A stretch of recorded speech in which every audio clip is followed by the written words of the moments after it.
E aí, Gabi do futuro, estamos bem? Espero que sim. Espero que neste ponto você já esteja mais afastado da ignorância do que eu tô agora, porque eu tô um quanto desesperado.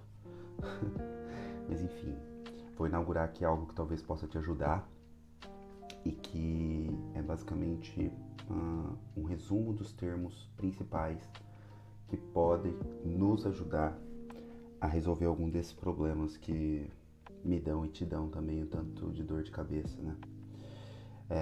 Resolvi chamar isso de The Verb, que significa acerca dos termos. E vejamos. O primeiro que eu vou falar é sobre abstração. Dentro da filosofia atomista, a abstração ocorre quando, por uma operação da inteligência, o objeto exterior, aquele objeto fundamentaliter, que está sendo pensado por mim, então está fazendo aquele trânsito do fundamentaliter para o intentionaliter, é separado em potência e ato. Ato daquilo que se toma por concretude, do ente real. Quando eu percebo um ente fora de mim, fundamentaliter, que tem aquela tensão do uno e do múltiplo, que tem algo que é dele e só dele, da sua essência, mas que tem aquilo também que posso me referir à forma, que é aquilo que é repetido em vários outros entes dessa mesma categoria, dessa mesma espécie, desse mesmo gênero. E também separo em potência.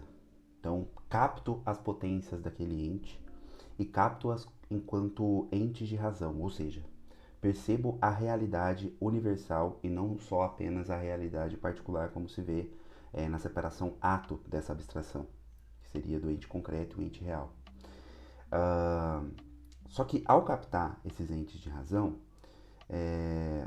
nós teríamos, de certa espécie, 4 distinções do ente.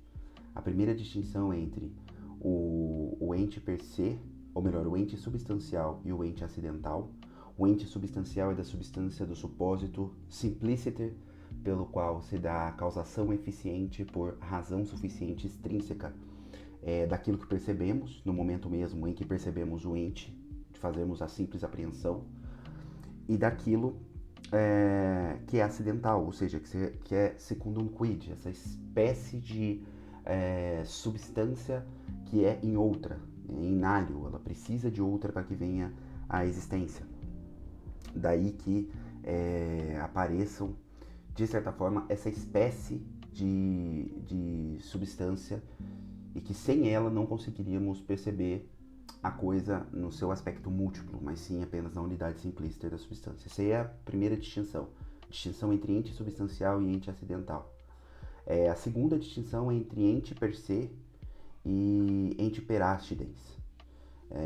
O ente per se é aquilo que me daria a quididade, ou seja, a substância, e o ente per accidens, dando um passo à frente do anterior, é como se um tivesse dentro do outro, né? Eu falei de ente substancial e ente acidental, e agora eu percebo que esse ente, ele é per se, a parte do ente que é substancial é ele mesmo, e que não pode ser negado para que continue sendo, que seria a sua quididade, e o ente per accidens, que eu acabei denominando de multiquididades ou poliquididades, e daí se você descobrir que tem algum nome especial para isso, por favor me corrija.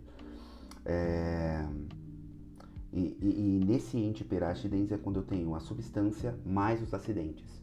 Aquilo que nós poderíamos chamar, pelo menos dentro de uma filosofia voltada para aquilo que foi expresso no ente e essência do Santo Tomás de Aquino, de essência de fato, né? Então, esse aí seria, inclusive, o sujeito da física enquanto física geral, né? Não estou falando aqui da cosmologia, porque sendo ela generalíssima, o seu sujeito também tem que ser generalíssimo, que seria o ente. É daí que eu estou partindo para começar a abstração e fazer aquele trânsito da espécie natural para a espécie já abstraída em entes de razão e multiplicidade. A terceira distinção, lembrando, já fiz 2 distinções, ente substancial e ente acidental, ente per se e ente per accidens. A terceira distinção é entre ente em ato e ente em potência. Isso se daria no Requiem et Nunc E é a partir dessa posição, dessa terceira distinção, que nós começamos a falar no deverbe da abstração, que é o presente áudio que eu estou te gravando. E a quarta é entre ente de razão e ente real. E essa aqui é uma coisa que eu devo falar mais, acho que você ainda se lembra disso, porque quando estudamos isso, éramos apenas um, mas agora estamos separados pelo tempo. O ente de razão e o ente real. O ente de razão é aquilo que intentionaliter, ou seja, no meu pensamento sobre a coisa, é o que não é. E como que percebemos isso? A potência é tudo aquilo que é na coisa, mas não é em forma de ente concreto. Ou seja, quando assumo que um embrião será um menino ou uma menina, quando assumo que aquela muda de planta, aquela muda de soja será soja, ou alface, ou trigo, eu já assumo de certa espécie que só existe uma trajetória possível entre potenciato, ou seja, eu vejo aquela mudinha, ou então eu vejo aquela primeira célula, que seria o zigoto, e não consigo identificar pelo formato, não consigo identificar enquanto ente concreto, urgindo-se de seus acidentes, a diferença entre aquilo e qualquer outra célula.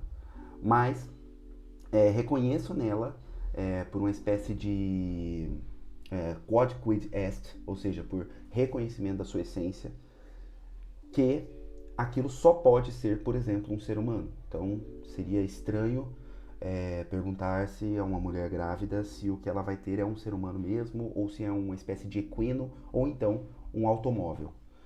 Nós já perguntamos os acidentes possíveis, dado pela limitação ontológica do que pode ser o feto. Só pode ser humano. Então, a única coisa que posso perguntar é quanto à cor, quanto ao sexo, quanto se tem ou não tem olhos claros ou não. Então, não posso perguntar fora disso. E isso remete, obviamente, à ideia de inteléquia. Então, ao que parece, aquilo que fundamentaliter se dá enquanto inteléquia, intentionaliter se dá enquanto ente de razão. Isso é importante. E essa distinção entre ente de razão e ente real. Ente real é aquilo que, hic et nunc, realiter, está em perfeição. Então, o ente real é aquilo que eu percebo agora, é aquilo que está em perfeição. A perfeição ali no zigoto é aquele formato que ele apresenta. Mas, enquanto ente de razão, eu percebo aquilo que ainda não é, mas que nele já tem, enquanto ente de razão, o que virá a ser por princípio de intelectia. Intelectia fundamentaliter na coisa, mas que intentionaliter vem a mim como ente de razão. E por que eu falei dessa distinção? Porque lembremos, mais uma vez, onde estamos aqui? Eu tenho um objeto, por simples apreensão, quando a inteligência capta esse objeto, nós temos a primeira abstração, que seria essa abstração entre potência e ato. Seria essa distinção entre potência e ato.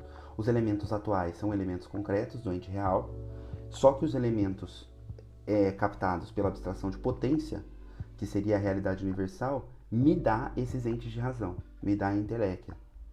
Então, isso originaria o conceito. Por quê? Porque esta potência é uma potência que está naquele zigoto, que está naquela mudinha, mas eu sei que também está em todos os zigotos, que também está em todas as mudinhas que virão a ser alface, trigo ou qualquer coisa do tipo. Então, ele vai originar o conceito, segundo um esse, e depois de originar o conceito, segundo um esse, vai acontecer ali o signo oral, né, para a comunicação, que seria a definição. A definição vem por aquilo que é chamado de... Eu esqueci o nome agora, preciso dar uma conferida aqui, rapidinho.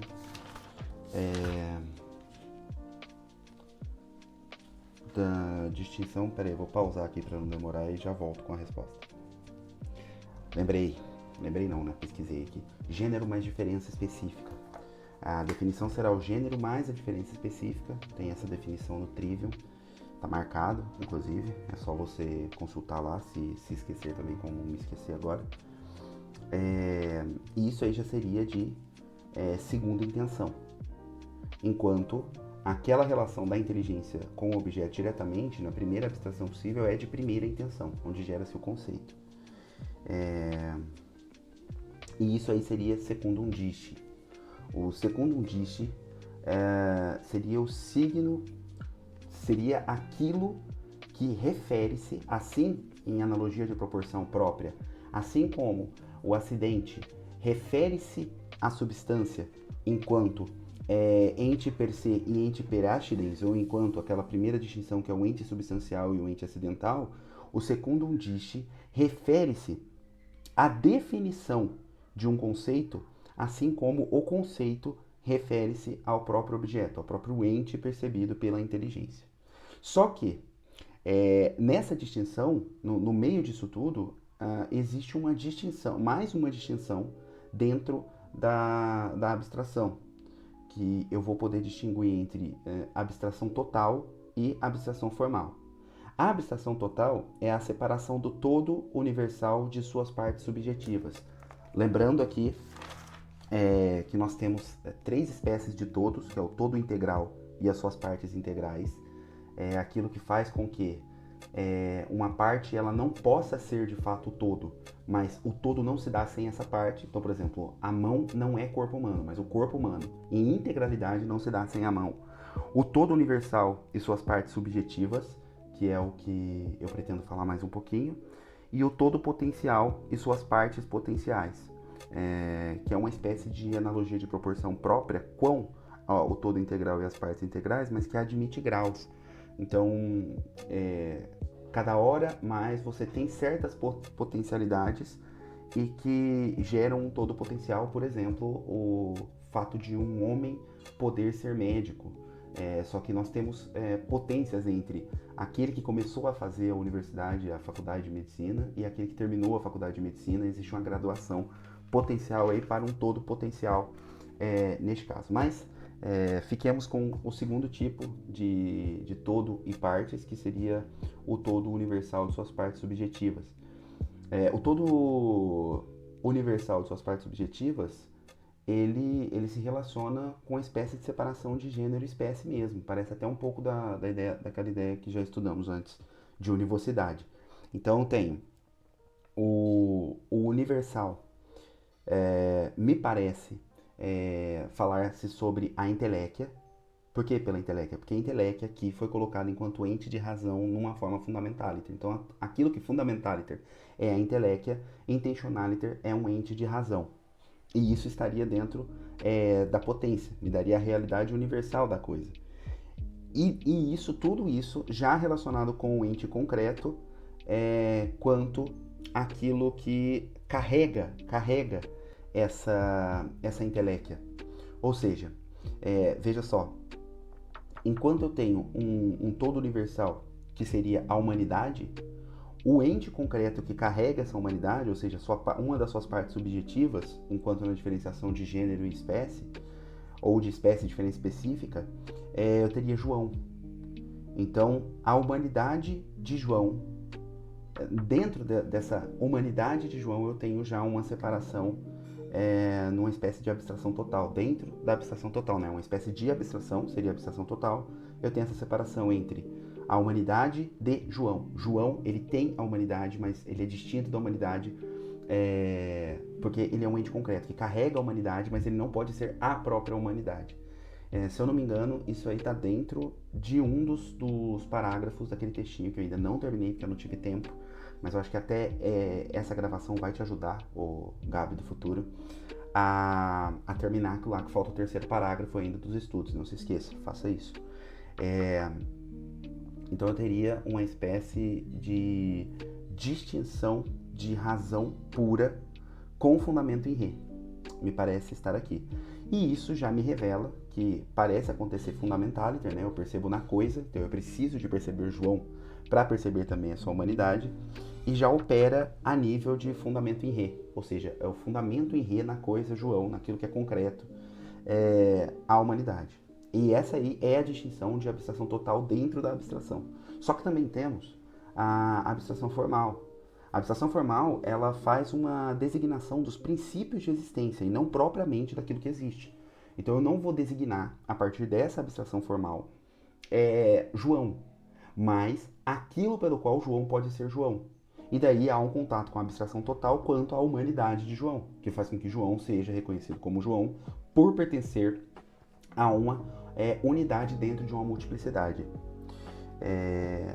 Então ele depura o que já foi conquistado num processo fundamentado na coisa. Mais uma vez, lá fala do fundamento em Rê, mas se mostra operante universalmente na mente, ou seja, ele só toma essa capacidade de categorizar conforme vai tendo cada vez mais relações com outros entes de uma mesma espécie a partir dessa universalização mental, intentionality. Mas na coisa, aquilo não pode exceder as suas determinações. Então, a humanidade de João não pode ser maior do que a joanilidade de João. Até porque, senão não reconheceríamos como João, mas como humanidade. Então, aquilo que é percebido enquanto universal na coisa, fundamentaliter, é percebido no singular. E na minha mente faz-se universal, operado por essa espécie de abstração aqui, que é a abstração formal. Essa espécie ou diferença específica. Eu sempre falo espécie porque eu estou tomando a abstração, aquela principal, como gênero, e estou colocando como espécie a abstração formal e a abstração total. E isso, eu posso dar exemplo como de humanidade e animalidade, que é uma relação distinctio rationalis. Ou seja, a humanidade e a animalidade não existem enquanto entes concretos, mas apenas enquanto entes de razão. A partir disso aqui, vale falar rapidinho sobre o realismo aristotélico tomista, que afirma que o universal existe fundamentaliter no particular e intentionaliter, enquanto ente de razão, ordena-se ao ente real numa relação cuja distinção é real e ideal. Então, é isso aí, Gabi do futuro. Espero que no momento em que você escute isso aqui, você tenha mais sucesso do que eu tive para estudar e entender esses termos, que aglutine informações para os próximos parágrafos, ou melhor, para o próximo parágrafo dos estudos, e que você não desanime de continuar fazendo esse dever. Beleza? Beijo para você, Deus te abençoe e até mais.